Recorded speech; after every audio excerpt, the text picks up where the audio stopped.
Hello everyone, I am Hanan Farjani. Today, Inspire Africa dives into the realm of arts and culture on the continent.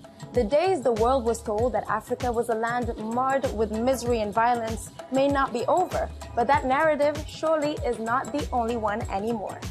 In recent years, Africa has indeed inspired global pop culture, including the fashion scene.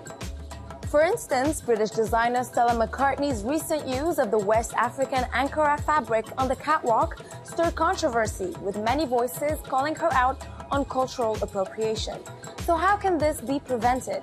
Well, in Rwanda, young designers may have found a way of promoting local creativity and its full African identity. It did not require the hype around Black Panther to get magazine editors and buyers to realize the immense potential of fashion made in Africa. Some trailblazers were way ahead of the crowd in recognizing new hubs like Rwanda. Meet Kigali-based designer Sonia Mugabo, who is setting a higher standard for local fashion. Her brand has cultivated a substantial clientele that values its signature style. I think as a designer, you're always trying to develop your brand story, so it's something that I consistently still work on. I can't say I identify myself with just one thing. I do a lot of feminine cuts, colors, and I want someone to feel good and look good. Sonia early on understood the power of combined effort. She thus co-founded Collective RW, a union of local designers that joined forces to promote their work and help fellow up-and-coming creatives.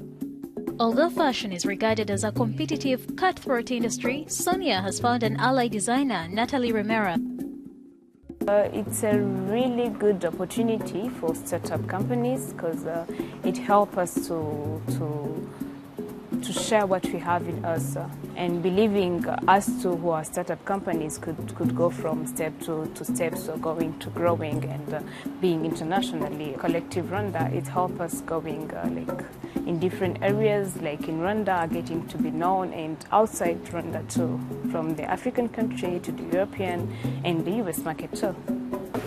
But Sonia wouldn't stop there. She recently participated in the Commonwealth Fashion Week in Europe and presented her latest collections in New York and Washington.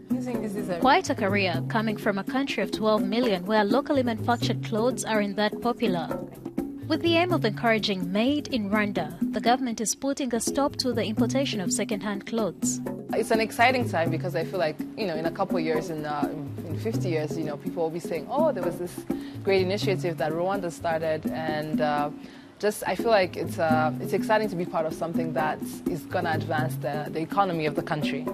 And I'm sure you just recently noticed that AGOA was cut for the textile industry, which is kind of like a slap in the face for us. But, with the way the Rwandan government reacted, is trying to show that we're not going to stop, because we're here to promote our industry. For Sonia and Natalie, designing beautiful garments is a top priority. But both women are aware that beyond the form of artistic expression, fashion is also a business with huge lucrative potential. Right now, with the world going very digital, I really want to focus on my e-commerce platform, because when you look at companies such as ASOS, or I was reading about it, how they're beating Zara, H&M, because people don't like going shopping physically now. Everything is, on the internet or on the computer. So I really want to go into that sort of field where I make my brand an e-commerce, a digital that can be able to provide, with my designs all around the world. So hopefully in 5 years I'll be able to touch all continents and showcase that, different fashion weeks or fashion shows around the world. For the two young creatives, designing is more than a job, it's a passion. But they still make sure to maintain a balance between their professional and private lives. When they're not busy sketching or sourcing more fabrics, they make time for leisure and a good workout. Relaxed, we're using our bodies to do something other than just designing, relaxing our minds. Yeah, something which is different of sitting down and thinking, and creating something, I feel like most of the times people don't realize that working together is better than working alone, because I feel like when you work together, the collaboration, you motivate each other, and then you also feel like you're a part of something bigger.